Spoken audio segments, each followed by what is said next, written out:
Hi everyone. The next problem for chapter 12 that we're going to do is 12-3B. And here we're looking at entries for selected corporate transactions. The problem tells us that Navgo Enterprises Incorporated produces aeronautical navigation equipment.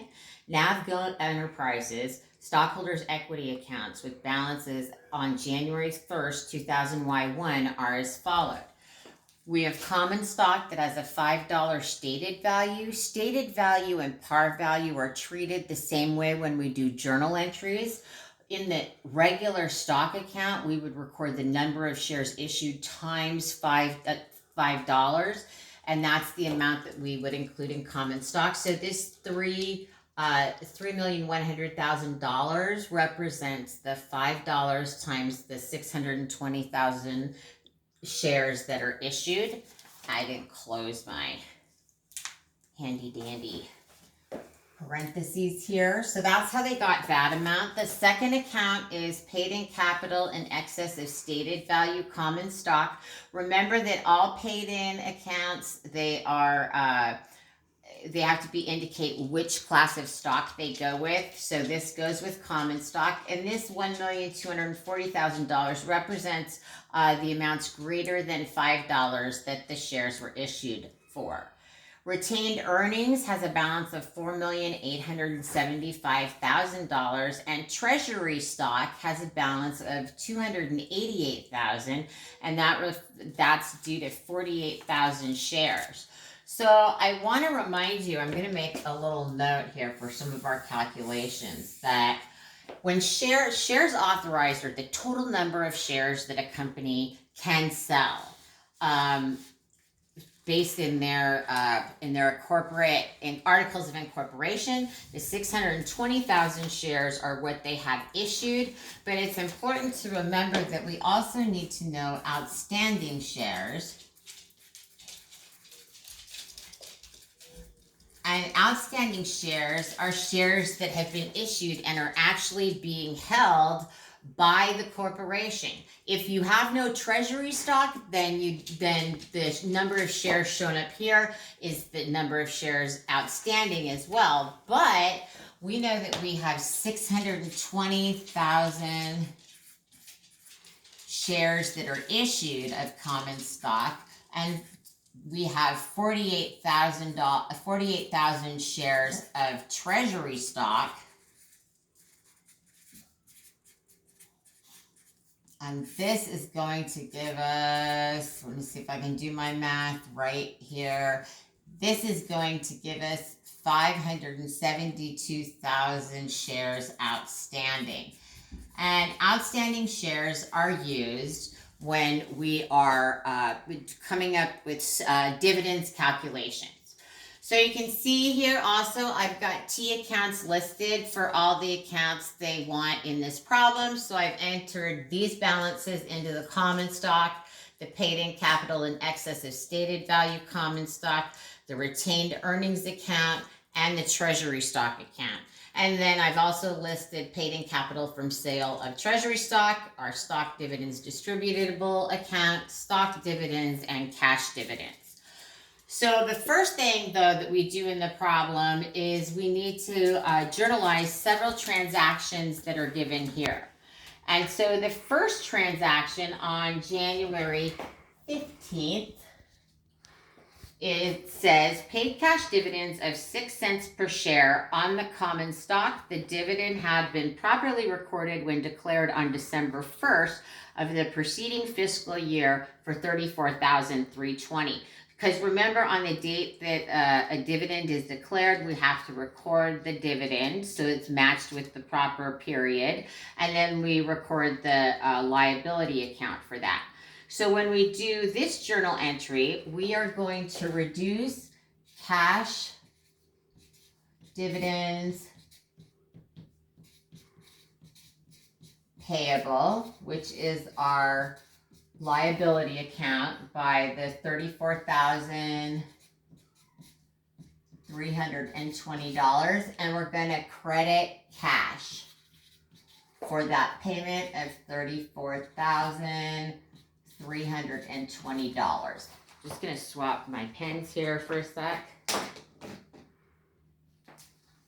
And they gave us this amount, but you can also get the $34,320 if you take this number of shares outstanding. So if you had taken the 572,000 shares and multiplied it by the 6 cents per share. So I just want you to see how they came about that for the problem. So that's January 15th. The next transaction is on March 15th, where they tell us that they sold all the treasury stock for $6.75 per share. So we can't do the journal entry for the cash that we received because we know that we had 48,000 shares of treasury stock, and we know that we sold those for $6.75 per share. So if we multiply the 48,000 times the $6.75, that tells us that we received total of cash of $324,000. But we don't know how much we actually purchased the 48,000 shares of common stock for, and because that's the amount that we also have to put in. We do know the total balance in there, so we can credit treasury stock.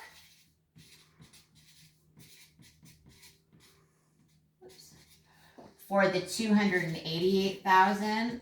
If you wanted to see how they came, what they actually purchased them for, you can take the 288,000 and divide it by the total shares sold, or the total shares purchased, and that gives you an amount of $6 per share.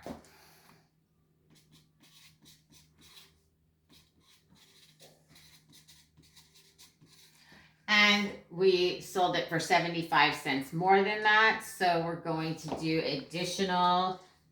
I want to make sure I give you the exact journal entry account they want us to use. So we're going to do paid in capital from sale of treasury stock.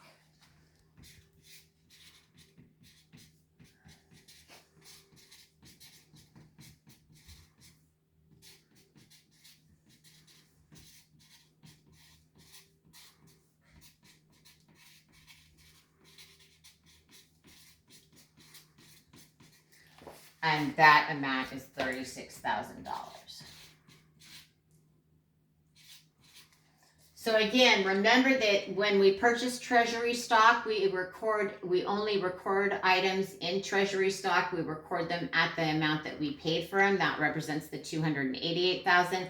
But when we sell treasury stock, if we sell it for a greater amount than what we purchased it for, because we did 75 cents more, then you'll have a paid in capital from sale of treasury stock account.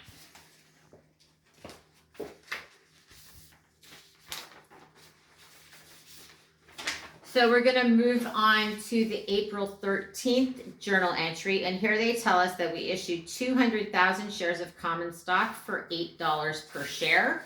This is an easy one. We're going to debit cash, and we're going to calculate out that amount by taking the 200,000 shares issued, or the 200,000 shares that we issued. We're going to multiply that by the amount that we issued them for, which was $8 per share. And that's going to give us a total amount of cash received of $1,600,000. Then we're going to credit the common stock account.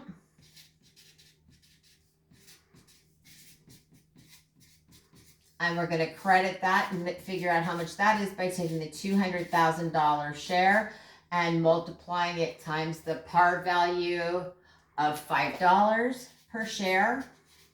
So that's going to give us $1 million that goes into the common stock account. And then the remaining $600,000 is going to go to paid in capital in excess of stated value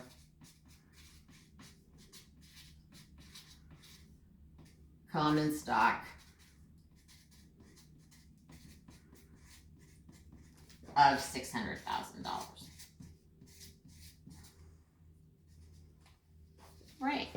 So that's our first 3 journal entries. We have a few more to go. On 6/14, the company declared a 3% stock dividend on common stock to be capitalized at the market price of the stock, which is $7.50. So the first thing we need to do is we need to determine the total number of shares outstanding. So I'm going to go back over here to our outstanding shares, and we started with 620,000 shares.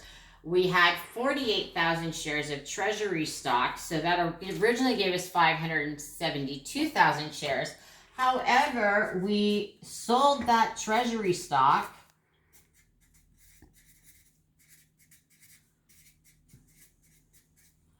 So we sold those $48,000, and so that brought us up to 620,000 shares outstanding. But then on April 13, we issued another 200,000 shares. So now we have a total of 820,000 shares in the hands of our shareholders. So we get that, and now we can tell us is they told us that it was a 3% stock dividend on common stock. So we have 820,000 shares outstanding. We are going to multiply that by 3%, 0.03%. So this is shares outstanding. I'm going to put a date here on 6/14. We're going to multiply that by 3%, and that's going to give us 24,600 shares.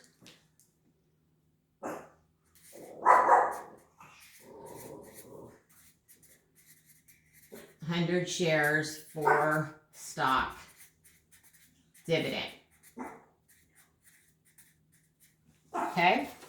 So now we can calculate how much the stock dividend is actually going to be for. So we're going to debit our account stock dividends.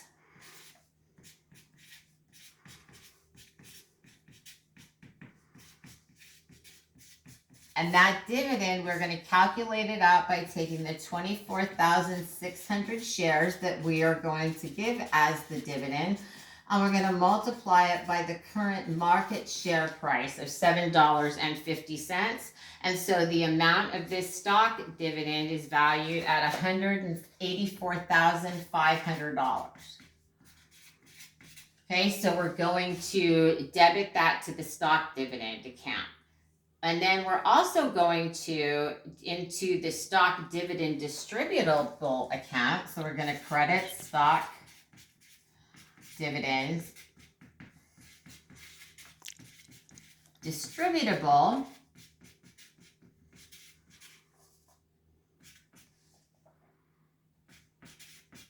I don't know, I always spell everything wrong. We're going to calculate that as the 24,600 shares times the stated value of $5 per share, and that's going to come to 123,000. And then the remainder amount is going to go into the paid-in capital in excess of stated value account.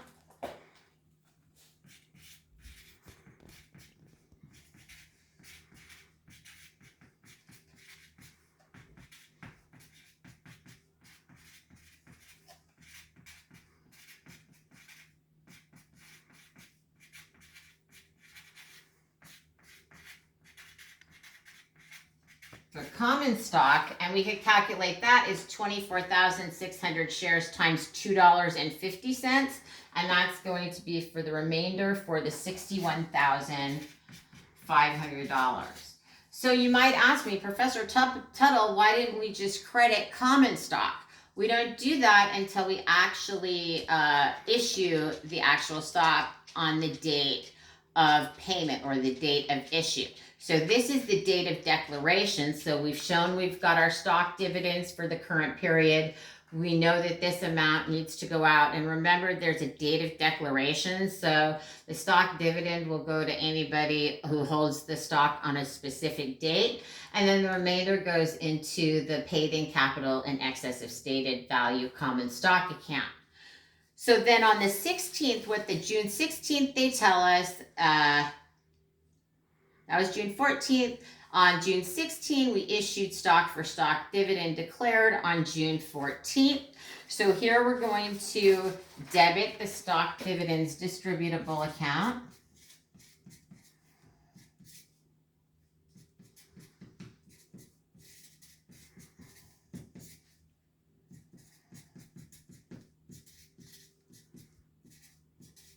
I'll do both here because I don't know.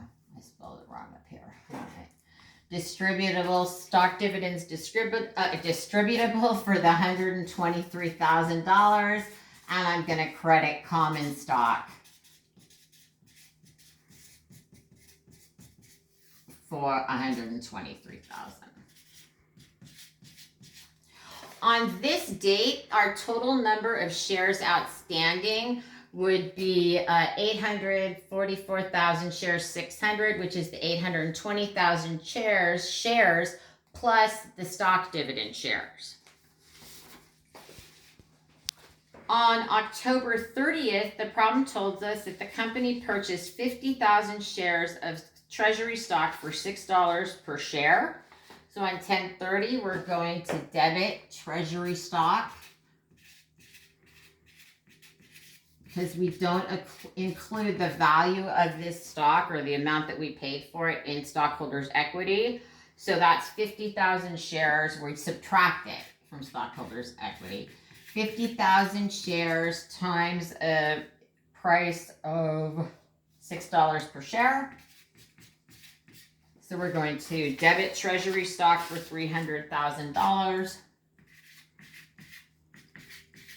And we're going to credit cash for $300,000. And then on December 30th, they tell us that we declared an 8-cent per share dividend on common stock.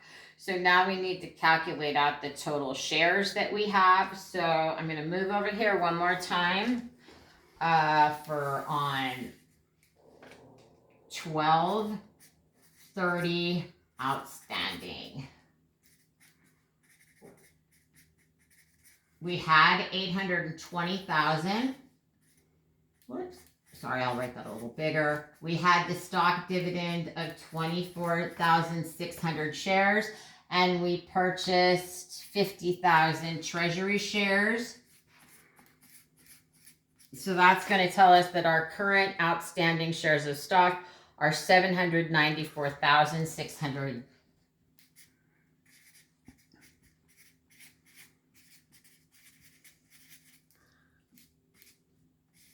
So we have 794,600 shares outstanding on this date of declaration. And so we're going to calculate out the amount for the cash dividends. So we've got a debit here to cash dividends.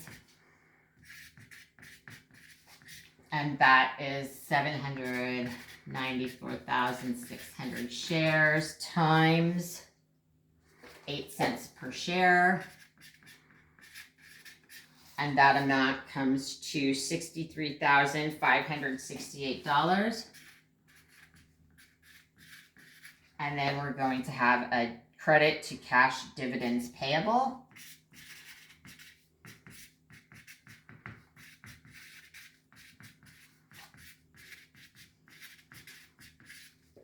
Of $63,568. Now we still have one more journal entry, but I want to post our items to the T accounts before we get there. And that's actually, they ask us to do that in the end of part 1. So they ask us in part 3 to update our accounts. So we're going to go forward and we're going to post the items to the various T accounts that we have. So if we're looking at, we've got our balances in there.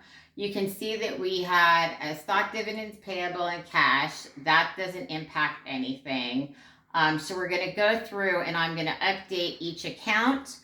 So on 315, we can see here that we have treasury stock. So I need to make a credit to treasury stock of $288,000 on 315. Whoops. That's probably hard to read, huh? I'll get a better tip. Sorry guys, my tips are all, end of the semester, all my tips are getting hard to read with. All right, so I did the credit to treasury stock. Now I'm going to post this paid in capital from the sale of treasury stock to the T account on 315. And that is for $36,000. Okay, so the other items don't matter there. Then on the April 13th, I don't have to worry about the cash account, but I do need to make a credit to common stock for $1 million, and that's on 4/13. So I'm going to put that here for 13, a $1 million credit to our common stock account. And then I need to make a $600,000 credit to the paid in capital in excess of stated value account. So that is 413 and it's 600, a credit for $600,000. We haven't had to do posting for a while. All right, so on June 14th, when we declared the stock dividends, I do have a stock dividends account. So I need to debit stock dividends for $184,500. So on 6/14, I had a debit to stock dividends of $184,500. So I've taken care of that.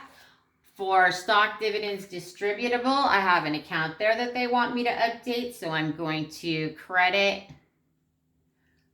stock dividends distributable for $123,000.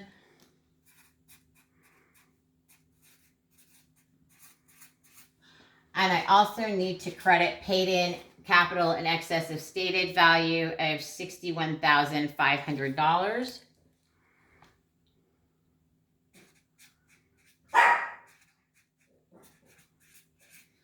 So we've got that for $61,500. All right, on July 16th, we paid the stock dividend distributable. So on 7/16, I'm going to credit stock dividends distributable for the $123,000, and I'm going to credit common stock for $123,000.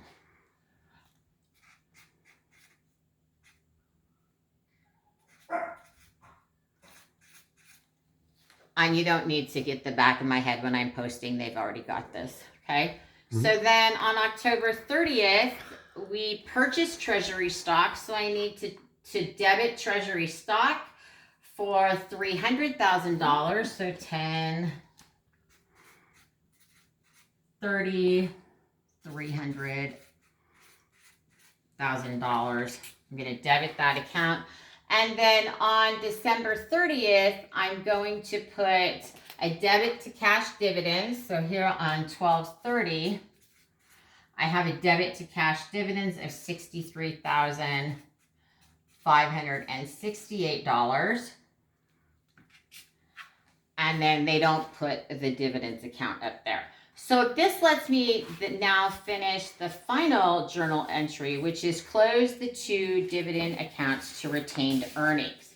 So I need to close both of these accounts out. Remember that dividends reduce retained earnings. So on 12/31, I'm going to debit retained earnings.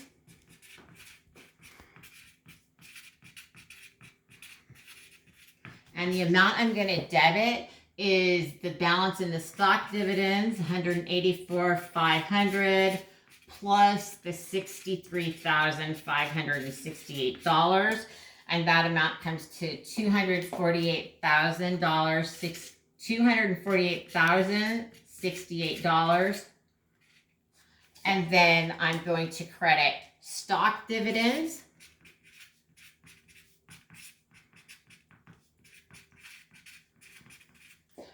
for $184,500, and I'm going to credit cash dividends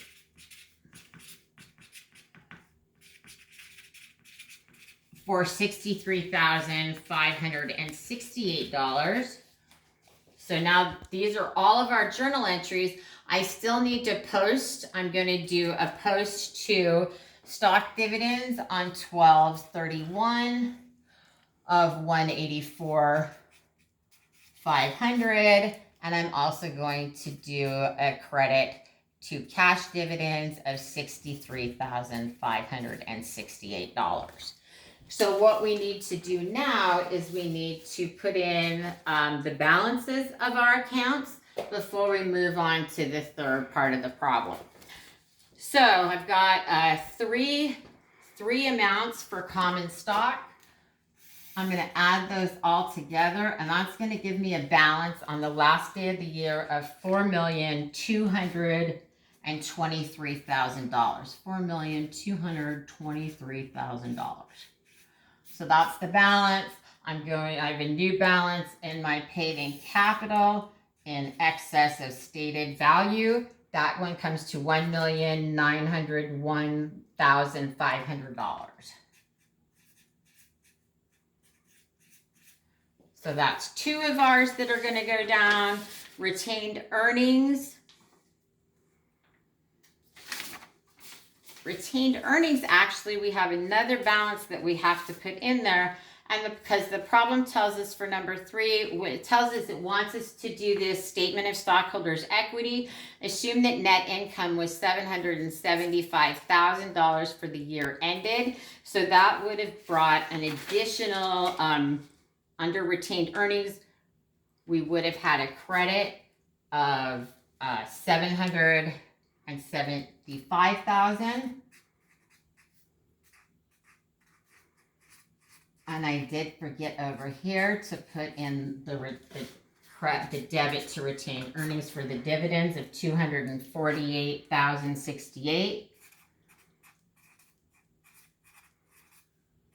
So that's going to give me a balance at the end of the year in retained earnings of $5,401,932.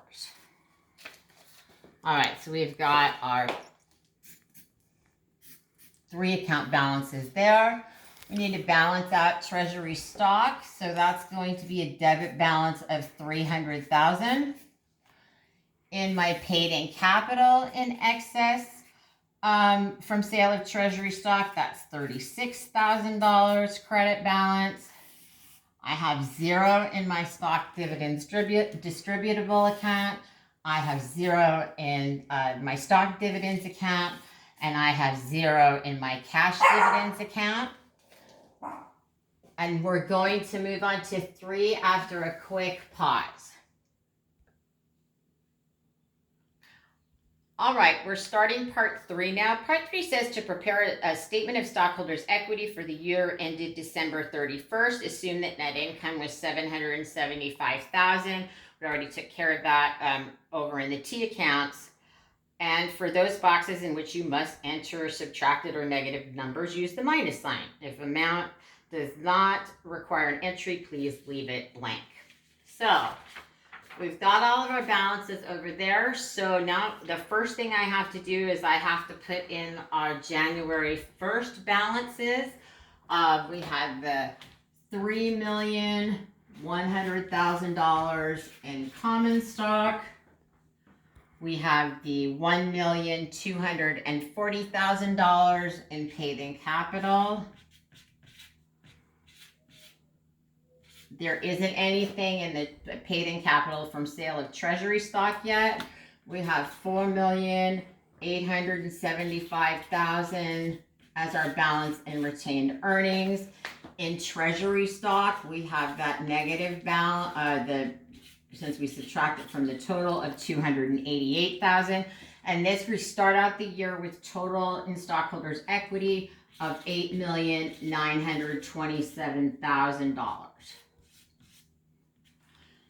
So when you're looking at the statement of stockholders' equity, what you'll see is we're going to account for any issuances of common stock. We're going to account for net income, any cash or stock dividends during the year, and the sale and purchase of treasury stock. So in the first line, it says issued common stock. When we did this, remember that we increased common stock by $1 million. Additionally, we had an increase in our paid-in capital in excess of stated value of $600,000, and that total transaction came to $1,600,000. So that's the first line. The second line, we have net income, and remember that net income has the effect of increasing retained earnings, so we're going to enter that into retained earnings, and we're going to carry that $775,000 over into our total column. They tell us that we had cash dividends, and you saw when we did the journal entry, the dividends, they are going to reduce retained earnings. So we're going to put that in as a negative $63,568. I'm going to move that into our total column, $63,568. We have our stock dividends. So remember, for the stock dividends, we increased that transaction increased common stock by $123,000, and it increased our paid-in capital of $61,500, and that amount was taken out of retained earnings, $184,500, and so that comes to zero there. Down to two of them, we have the sale of our treasury stock. So we had $36,000 that we had in excess of the sale, so I'm going to add that there. I'm going to add the $288,000 here. And the total of that transaction, of course, was $324,000. And then the final item is the purchase of treasury stock. That was $300,000. And we're going to put that in our total column, $300,000. So that we've just taken the information that we compiled and have in our T accounts, we moved it over here. And then you're going to put in your final balances just as they are on the T accounts. So the final balance in common